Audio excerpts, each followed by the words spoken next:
As travel advisors and the parents of two young kids, we have stayed at nearly a dozen different resorts across Disney properties. And today we're going to be talking about the Wilderness Lodge. Now, as with all of our resort scores, we're going to be scoring Wilderness Lodge out of 10 on food, theming, convenience to the parks, amenities, and overall experience.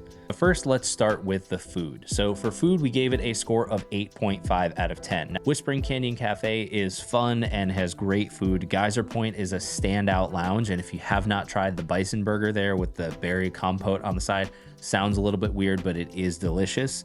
And you also have storybook dining at Artist Point, where you can see characters from Snow White and the Seven Dwarfs, like Snow White, the Evil Queen, and all seven dwarves.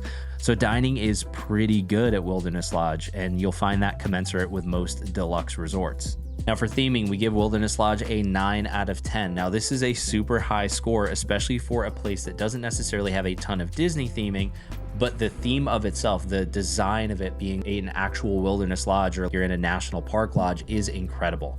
You walk in, the architecture is amazing. All of the carvings and the columns are incredible. Some of the views are great.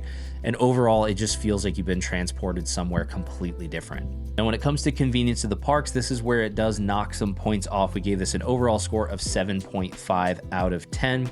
You can take a boat to Magic Kingdom, which is stroller friendly. Otherwise, you're going to have to take buses to Epcot, Hollywood Studios, or Animal Kingdom.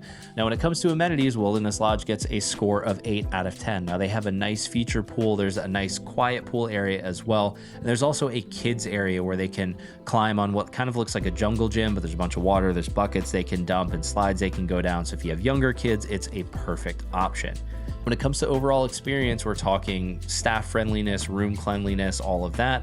We gave this an 8.5 out of 10. The rooms were well sized. They were very clean. We ended up with a very nice sort of, we'll call it a park view room. I don't think it was intended to be, but we could see the Magic Kingdom fireworks from our balcony, which was a fantastic experience.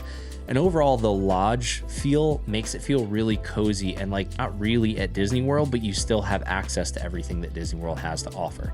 Now, if you want a copy of our full guide with all of our scores, ins, outs, pros, and cons of every resort that we have stayed at on Disney property, comment guide down below and we'll send you a DM with the link. We'll see you guys in the next one. Peace.